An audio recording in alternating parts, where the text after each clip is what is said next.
Olá pessoal, meus cumprimentos a todos e todas, aqui é o professor Jonathan e dando continuidade aos nossos estudos de acionamentos hidráulicos e pneumáticos, vamos trabalhar hoje sobre atuadores, ok? Fazendo uso das nossas notas de aula para tanto, vamos fazer a leitura do conteúdo textual e a explanação da parte técnica aqui apresentada, tá bom? Dito isto, vamos então iniciar. Vamos lá?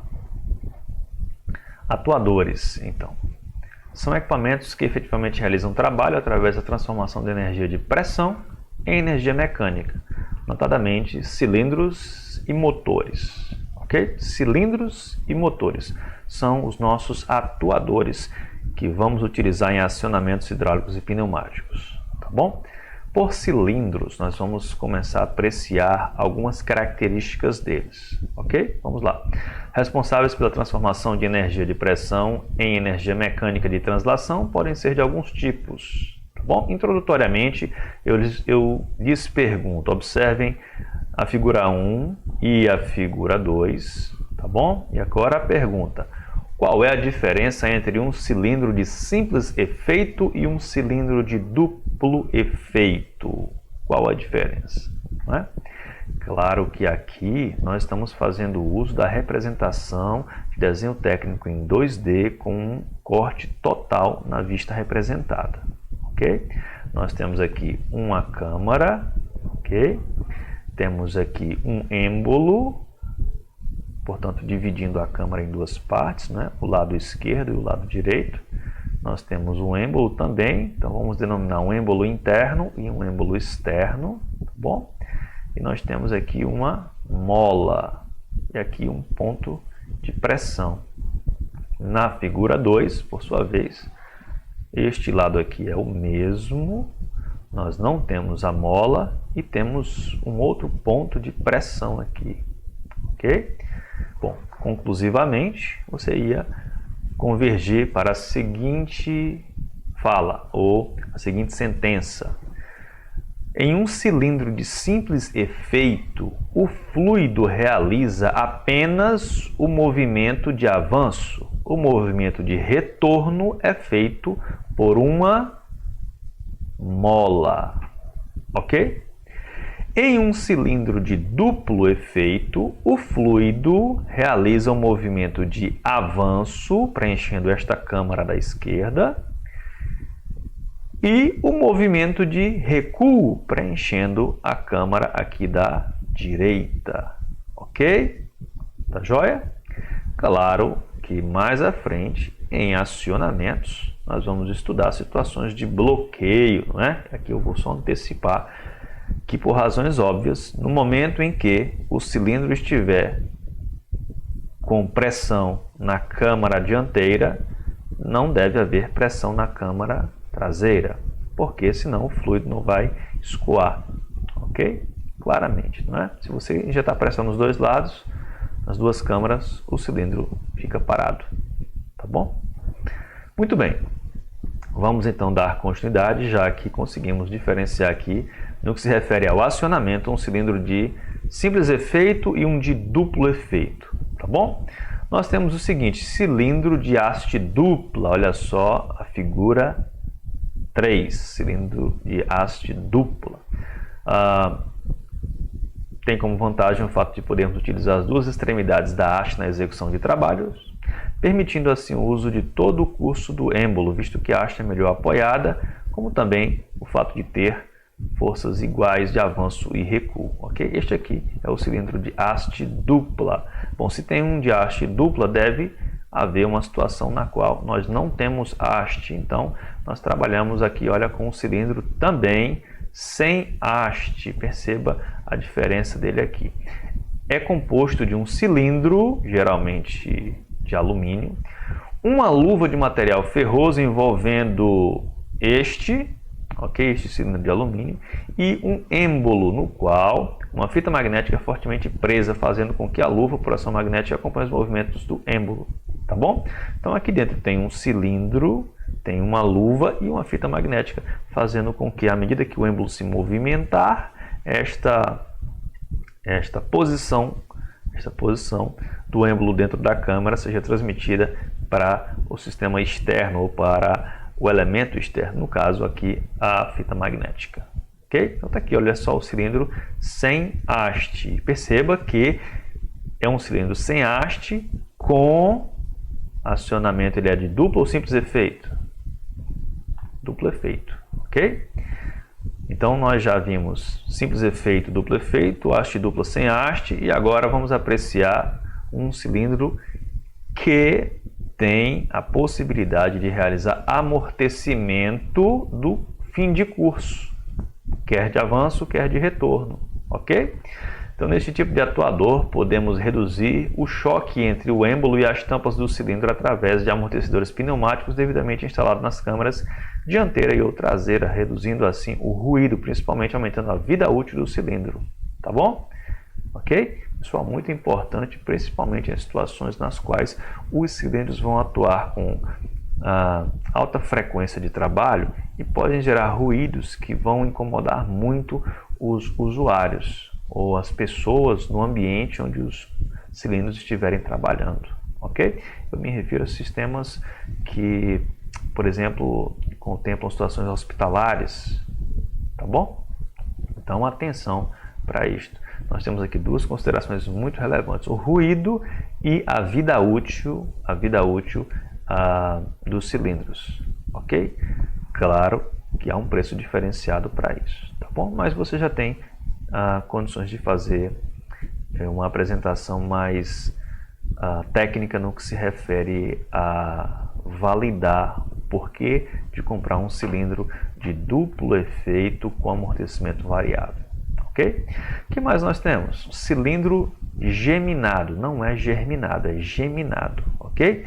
Esse tipo de cilindro tem como principal vantagem o fato de dispormos de dois cilindros opostos em uma mesma camisa, possibilitando assim que a ponta de uma das hastes possa alcançar diversas posições, ok? Então está aqui na figura 6 o cilindro duplex geminado, tá bom? Bom, temos também o duplex contínuo, tipo de cilindro que tem como principal vantagem o fato de dispormos de dois cilindros em série, tá bom? Então, apreciando a imagem aqui, olha só a diferença, não é? O duplex geminado, tá bom? F, e aqui no item G, o duplex contínuo, tá bom? Eles estão em série. Então, para memorizar aqui, ó, estão em série, tá bom?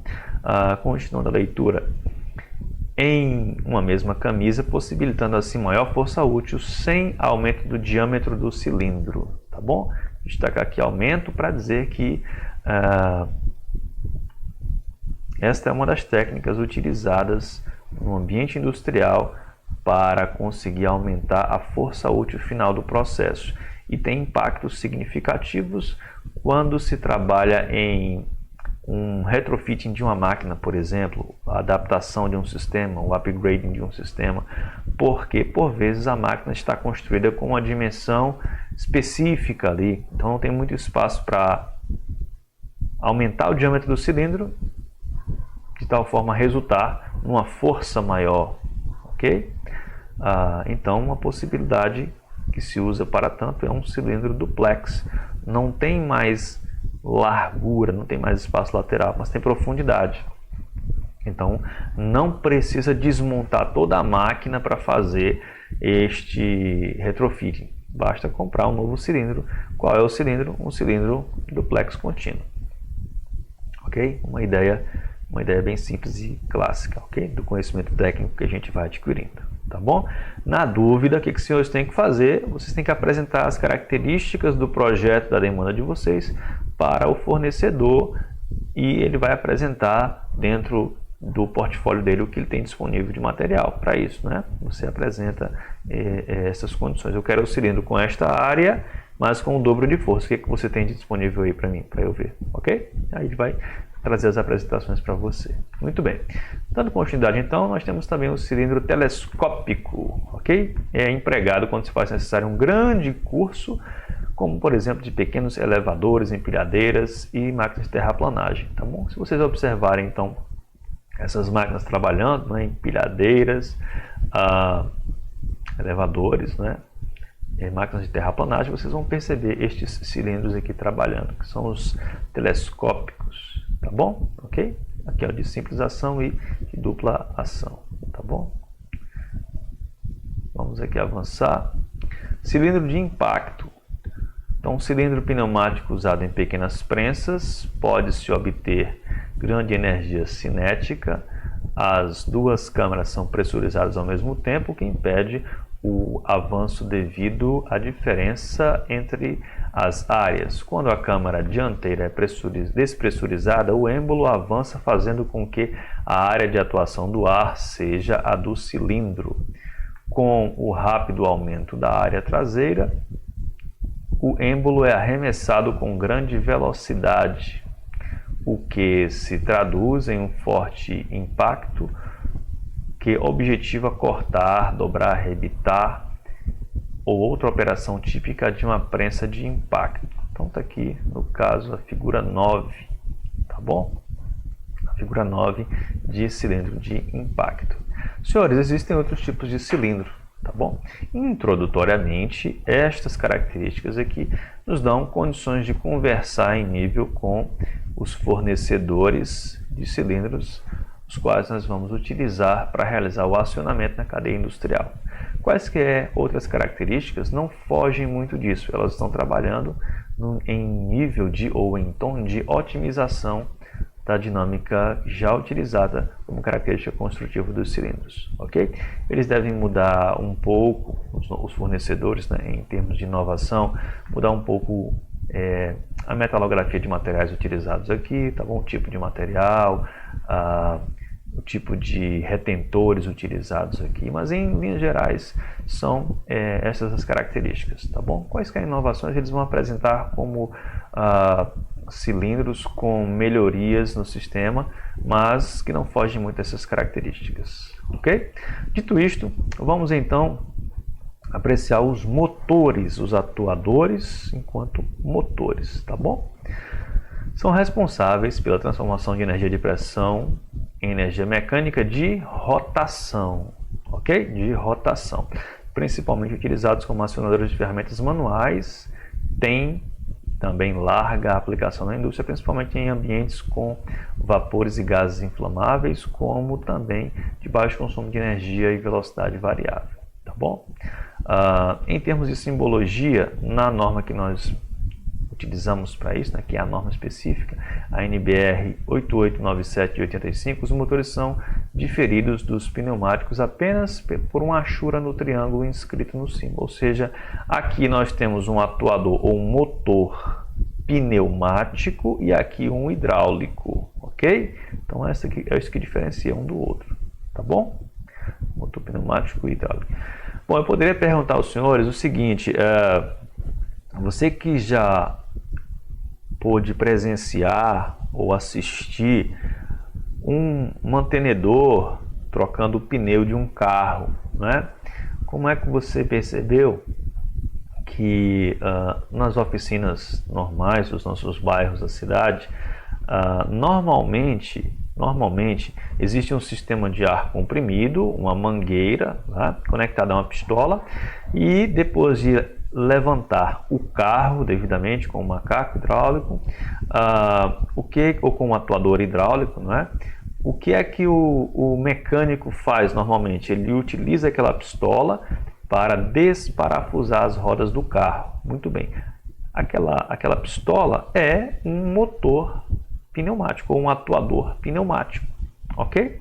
Tá bom? Vocês assistiram alguns episódios de Fórmula 1, por exemplo, vocês percebem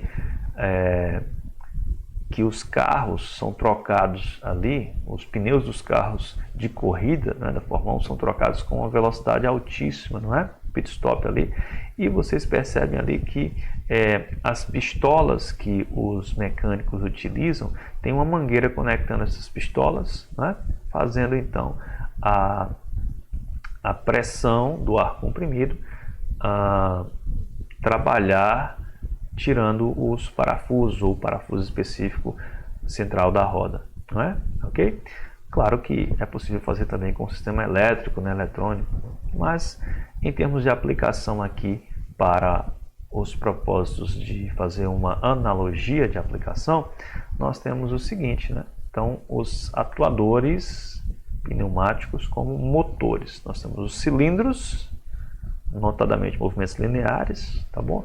E os motores como movimento rotativo, tá bom?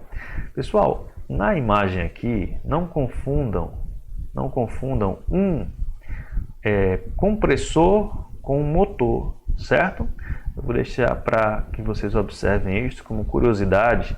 Quero que vocês pesquisem a simbologia de um compressor e a simbologia de um motor e me digam qual é a diferença entre elas, tá bom? Eu vou deixar aqui com vocês esse alerta só para chamar a atenção, não confundir, elas são próximas, mas tem uma pequena diferença, tá bom? Depois, no próximo encontro, quero que vocês me digam isso aí, tá bom? Deixa eu retornar aqui a leitura, então. No que se refere à simbologia dos motores, nós temos ainda algumas considerações. Veja só, eles podem ter sentido único de rotação, somente horário, duplo, horário, anti-horário. Eles podem ter sentido único de rotação variável ou com controle de velocidade, né? Fluxo variável. E também pode ter sentido duplo de rotação com controle de rotação variável, ok? Com controle de fluxo variável, ok? Então eu posso ter um motor, um atuador que tanto gira horário quanto anti-horário e que tem também o controle de fluxo, né? O controle ali da força que está sendo gerada para o movimento rotativo. Ou no movimento rotativo, ok? São classificados conforme construção em turbina, palhetas, engrenagens, pistões radiais e pistões axiais, tá bom? Ok. Dito isto, já que conversamos um pouco sobre os cilindros e sobre os motores, na perspectiva de atuadores pneumáticos ou hidráulicos, né? Nós vamos considerar um pouco sobre o consumo de ar e de forças, tá bom? Claro que aqui eu mencionei ar, mas pode ser de fluido, né? Consumo de fluido, porque a dinâmica é a mesma para óleos e ar, tá bom?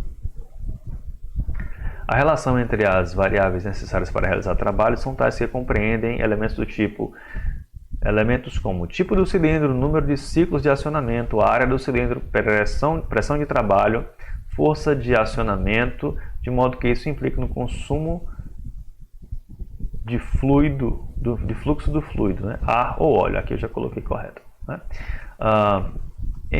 Numa relação entre pressão e área tal que determina as forças de acionamento. Ou seja, o que eu estou querendo dizer aqui, senhores, é que quando nós formos pensar em consumo do fluido, consumo do óleo, consumo do ar, a gente precisa considerar qual é o tipo de cilindro, qual é a frequência de acionamentos ou o ciclo dele, qual é a área, qual é a pressão de trabalho, qual é a força do sistema, tá bom? Então vamos apreciar aqui, olha só, dois exemplos dos quais faremos exercícios depois na sequência, tá bom? Mas aqui eu vou apreciar a equação, a fórmula. Então, consumo de ar, cilindro de simples efeito e de duplo efeito. Então, em termos sumarizados, o consumo de ar de um cilindro simples é feito pela equação Q é igual a ALNC/RC. ALNC/RC dividido por 1000. O que é este A, professor? Vamos apreciar aqui nesta imagem, olha só. O Azão é esta área aqui, olha só. É esta área maior, tá bom? O L é o curso do pistão em centímetros. O NC é o número de ciclos, em ciclos por minuto, tá bom? E o RC é uma relação aqui, olha, relação de compressão, razão de compressão, que envolve a pressão de trabalho, a pressão atmosférica, tá bom? E pressão atmosférica, tá bom? Ok? Então, em um cilindro de simples efeito, esta aqui é a relação. E num cilindro de duplo efeito, bom, lembra que no duplo efeito eu preciso considerar que é o fluido quem faz o movimento de avanço e depois mais fluido para fazer o movimento de retorno. Então, eu preciso considerar em cada ciclo duas áreas, esta área aqui e esta área sendo preenchidas pelo fluido, né? Ok? Então, neste caso aqui, é o que acontece de diferente. Nós temos aqui azão mais azinho. O azão aqui, esta área aqui, ó, esquerda, e aqui esta outra área aqui da direita, tá bom? Ficou claro aqui, olha só, o azinho é só a área da coroa circular aqui, ó, em Ashura, tá bom? Muito bem.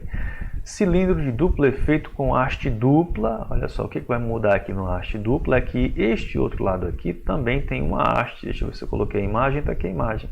Então, neste caso aqui, eu vou considerar que o consumo de fluido ocorrerá neste lado aqui e também neste outro lado, só que em nenhum dos lados eu utilizo a área completa do êmbolo. Por quê? Porque a haste trespassa o êmbolo em ambos os lados, ok?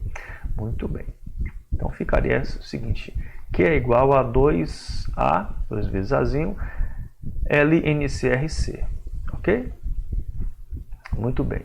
Dito isto, como é que é a relação de forças? Muito bem. O que nós temos que considerar? Pressão é igual a força sobre área, tá bom? Pressão é força sobre área, conforme nós já vimos anteriormente. Entretanto, à medida que o sistema for avançando, haverá uma força que deve resistir ao movimento, tá bom? Então, nós temos a força de atrito, que deve resistir a este movimento, e neste caso aqui de um cilindro de simples efeito, a força da mola, tá bem? Força da mola. Então, a força útil para acionar é a pressão de alimentação do sistema vezes a área, o azão do cilindro, ok? Menos a força da mola somada com a força de atrito, ok? Tá bom? Muito bem. E no caso de um cilindro de duplo efeito, você não tem a força da mola, você só tem a força de atrito, ok? Força de atrito. E aí o que você precisa atentar é que a força no avanço, aliás, deixa eu perguntar, é maior a força no avanço ou no retorno? Observe a equação aqui, não é? Observe a equação.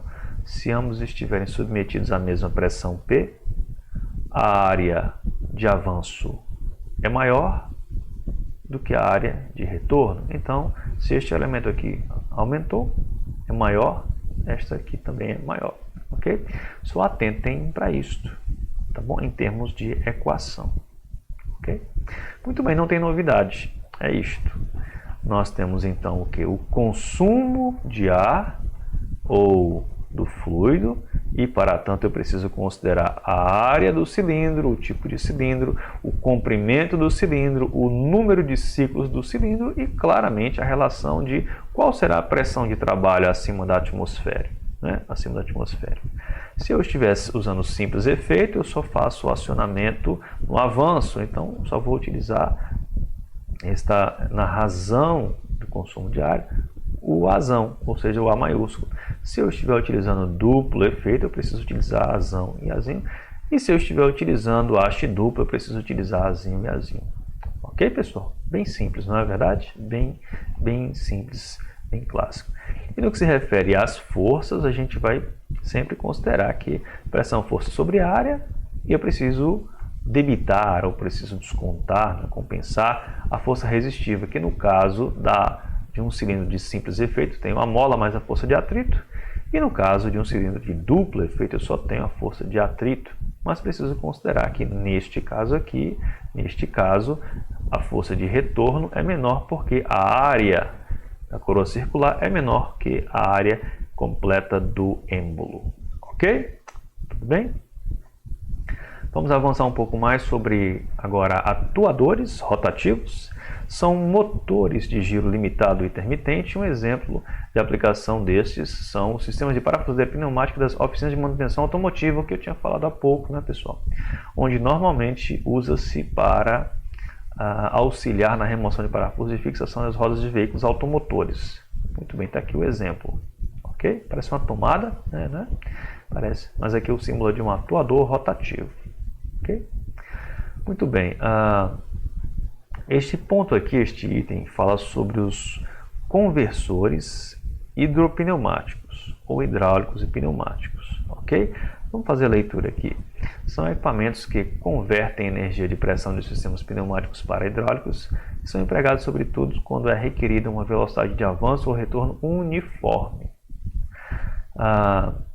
conseguida através do controle de fluxo do óleo. Podem ser com ou sem aumento de pressão. Então aqui o que nós temos, né?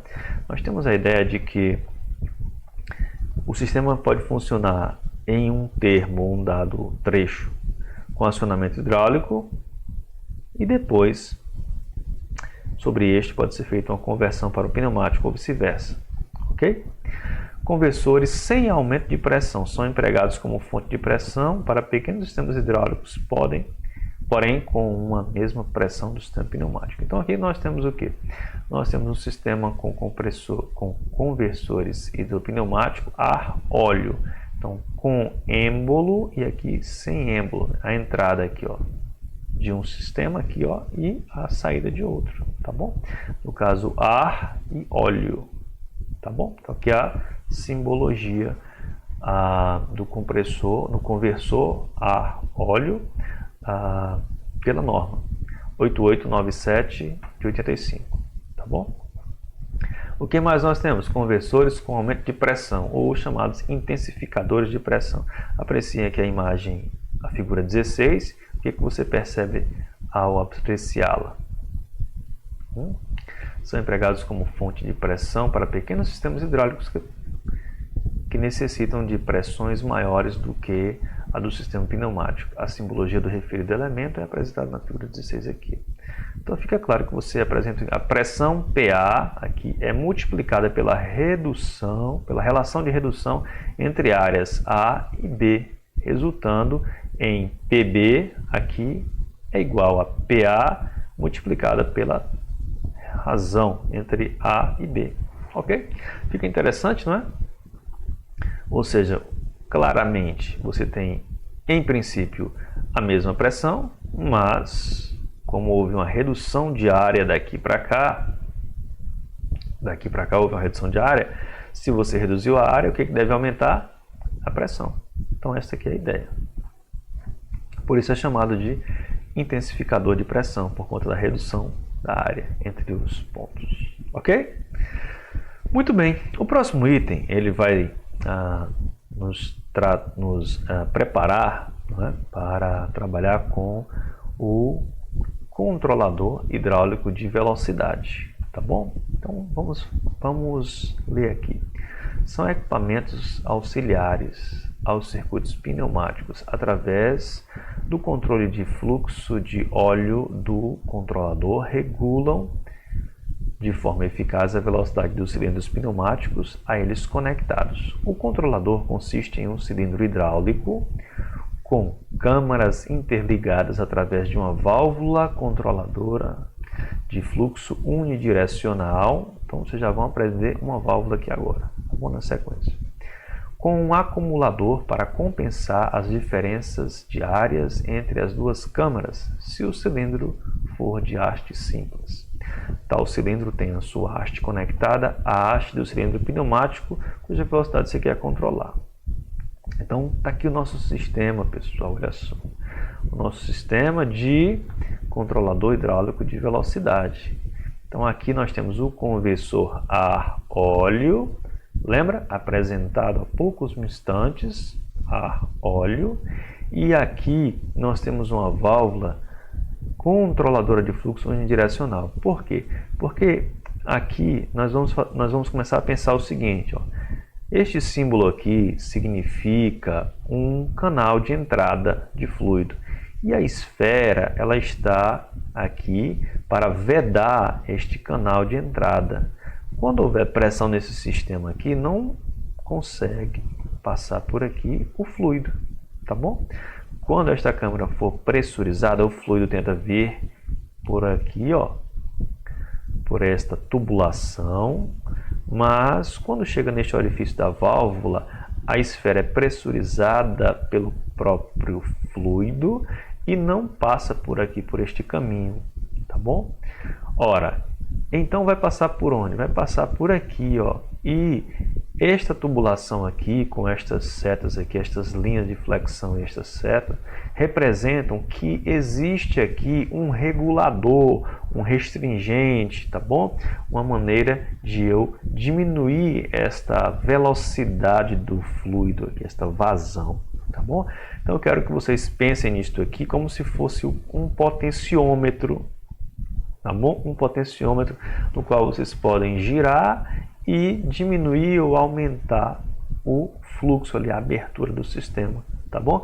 Para sair um pouco da elétrica, a gente pode pensar literalmente como uma válvula globo, uma válvula de torneira, por exemplo, uma válvula residencial, onde você abre mais a válvula para que a água, por exemplo, de uma torneira, a água de um chuveiro saia com maior velocidade, ou você reduz mais a área para que a velocidade seja reduzida, ok? O efeito que você tem é de vazão sendo reduzido porque você restringiu a área, né? Ok? Bom, este efeito aqui impulsiona aqui um controle de velocidade neste cilindro de duplo efeito, ok? Então, conversor a óleo aqui com aplicação bem direta, bem devida nesse sentido, ok?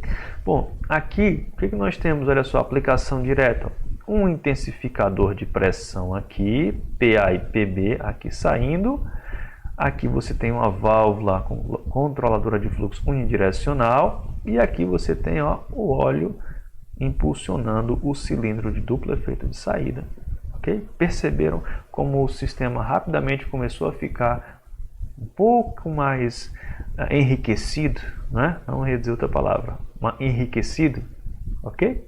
Então agora aqui a gente já tem três elementos, olha só, um cilindro de duplo efeito, ok? Uma válvula unidirecional de controle de fluxo, tá bom? E aqui um intensificador de pressão, ok? Nós vamos trabalhar por aí, né? Bem interessante, como soluções para os sistemas clássicos. Por quê, professor? Porque no mundo industrial não é sempre que nós vamos ter o privilégio de construir do zero um projeto e conceber ideias ou possibilidades de expansão daquele projeto de acionamento industrial. Uma boa parte das vezes vocês terão essas oportunidades, com certeza acredito nisto, né? Até porque o mercado está muito direcionado neste sentido. Mas a maioria das vezes ocorrerá situações de adaptação de máquinas e sistemas de acionamentos às realidades de um outro sistema. E aqui fica muito clara, não é? Uma adaptação, por exemplo, você não tem no sistema uma pressão P1 e precisa que a máquina seja alimentada com a pressão P2, onde P2 é maior do que P1. Bom, só tem uma maneira. Ou a gente aumenta a pressão lá na bomba hidráulica, não é? Ou no compressor, se for o fluido ar. Qual é o efeito disto? Bom, se eu aumentar lá no gerador, eu estou aumentando a pressão em toda a linha de distribuição. Isto tem impactos, inclusive de gerar vazamentos onde não tinha vazamentos com a pressão anterior, ok? Ou não, o sistema funciona normalmente, como vem trabalhando especificamente em todas as linhas da cadeia produtiva da empresa, da fábrica, ok? Mas quando chega especificamente na célula de montagem do sistema de manufatura flexível, célula 1, especificamente naquela célula, o robô que nós compramos de um outro país, ele precisa trabalhar com a pressão mais elevada ali. Então, naquele ponto, para tanto, nós vamos colocar um intensificador de pressão. Conseguiu perceber a analogia, a possibilidade? Muito bem, então esta é a ideia. Vamos continuar então? Na figura 18, um exemplo dessa aplicação é apresentado onde o cilindro pneumático, ao avançar, arrasta consigo a haste do controlador, forçando o óleo do controlador a escoar para o lado da haste, do lado da haste para o lado do êmbolo. Ao passar pela válvula reguladora de fluxo A, o óleo é parcialmente retido, o que controla a velocidade do avanço do cilindro pneumático. Como o volume deslocado pela câmara do lado da haste é menor que o volume que se expande do lado do êmbolo, o acumulador B faz o suprimento necessário recolhendo o excesso durante o movimento do retorno. Ou seja, nós temos aqui uma outra apresentação do sistema hidráulico pneumático com seu conversor específico, não é? Ok?